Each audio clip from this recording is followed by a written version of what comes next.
Okay, she says I'm live. Welcome back. Another High Tide Imbibe. This is something I do not think I've done yet.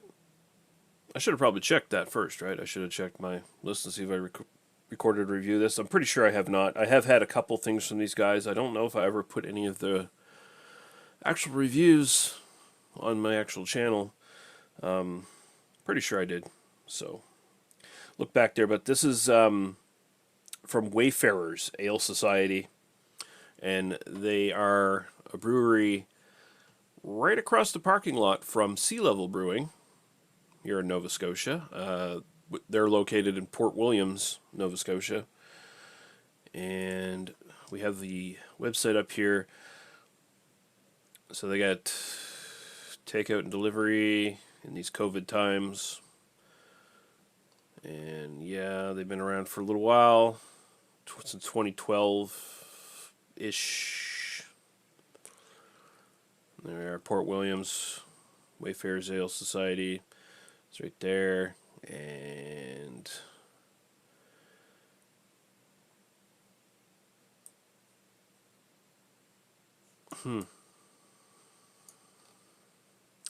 yeah. So we'll go down to their beers here. They got some other stuff here, but we're going to be doing their IPA tonight. But they have a blonde ale. They're Helene, I guess. They got a ruby red ale, Irish red. They got a thistle dew Scottish ale. They got an English pale ale. They got Helene's older sister. What is this? It's a blonde, but a bit sweeter. So I guess it's a lesser hopped version of their blonde ale, which is interesting. Sassy ginger. Is that just a ginger beer? Oh, no ginger added. It's just in the name. Okay. Interesting. And they got a privateer. I'm assuming that's a stout. No, it's a blonde ale. Okay. You would think it's a stout by looking at the label. The Muddy Big Stout, I believe that is the one I reviewed before. And they got some cider too, because cider is big in Nova Scotia now, these days. But the one we're looking at here is the One-Eyed River Hog, their IPA. And it says it's brewed with maritime, pale, crystal, and organic specialty malts and flavored with 5 different hop varieties at 5 different stages during the brewing cycle. And it's named after a creature reputed to live on the tidal waters of the Chijequatuck or Cornwallis River. I probably totally fucked up that name. I mean, Cornwallis is really, really hard to pronounce, so there you go. On the banks of which the Wayfarers Brewery is located. And 6.2% alcohol by volume, IBUs of 50. And I think pretty much all their beers are, some of them are available in the NSLC. This one is, and others are available either at the brewery or farmers markets, or sort of spread around Nova Scotia. I'm assuming it's just probably just the valleys farmers markets that you find their stuff here. But okay, we'll stop sharing that. Okay, so yeah.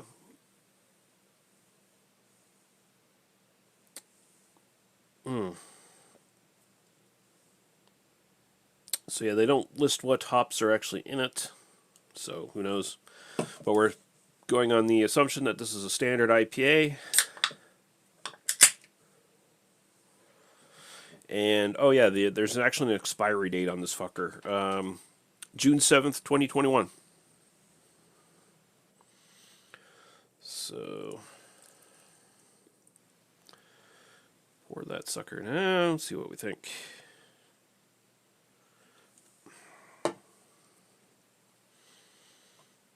Oh, pretty. She's a deep copper color. Nice head going on there. Looks very good. Let's go right to the aroma.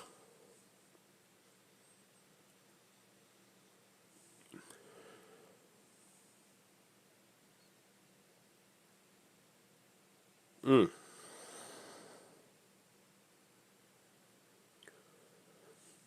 Piney. Well, not piney. I was about to say, I was trying to say malty, and I said piney instead. Got a lot of the sort of the crystal malt, the caramel maltiness, sort of coming up here. There's maybe a little touch of some sort of citrus in there.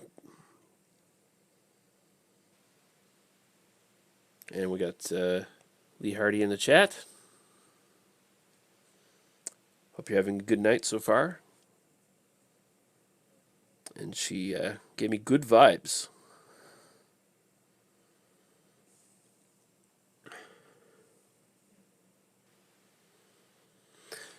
Yeah, it's very on the malty side in the actual aroma. There's a little bit of an undercurrent of citrus in there. Very old school IPA in smell. It's not a juice bomb. It's not You're not getting pineapple and shit like that. She says she's hard at work right now. Oh yeah, that's right. You are hard at work right now. You're off work in what, an hour and a half, I think it is?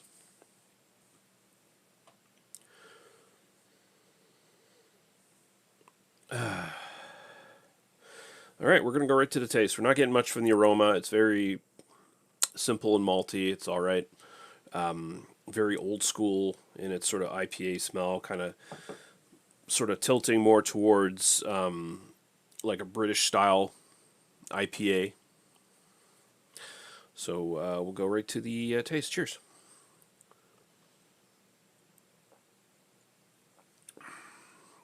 And we have Craig from Kimp Beer Reviews in the chat saying, "Good evening, sir. Hope you're doing well. Good evening to you as well, sir. I know you've been basically chatting all night, have you not? You were on what, one or two shows, probably? Never stop." And Lee says, "Yeah, she's off in an hour and a half. Busy when I first started, but slowed right down." Okay. At least you're getting a couple shifts here and there. Better not working at all.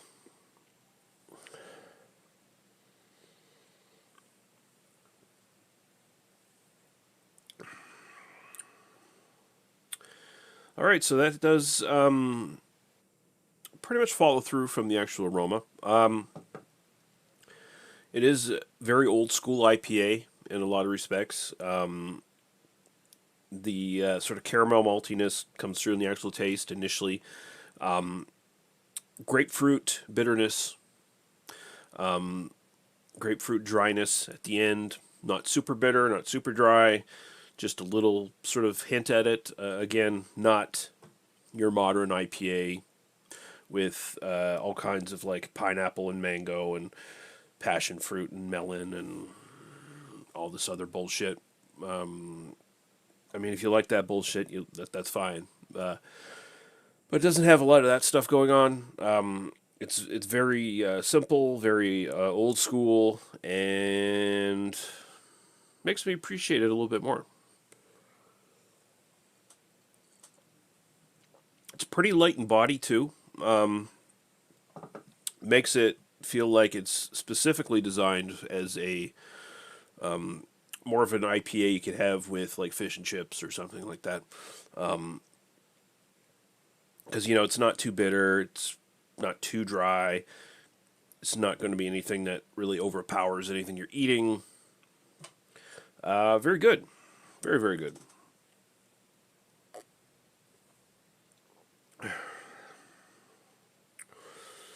Yeah, that is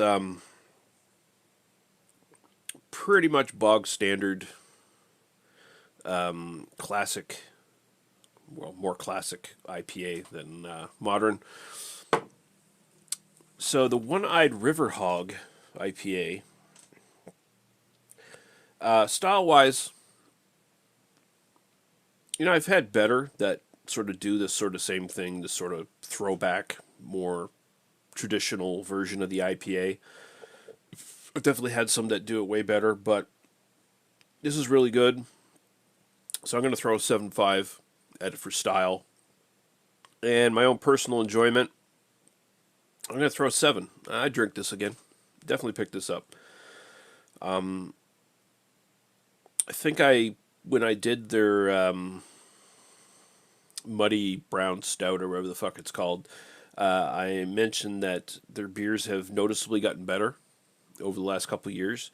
When I first tried their stuff, I was not too big on it, but they seem to have locked down the way they're doing shit and getting it, you know, getting it up to par with everything. And this is good. So yeah, 7.5 for style, and I'm gonna give a 7 for my personal preference. I would definitely buy it again.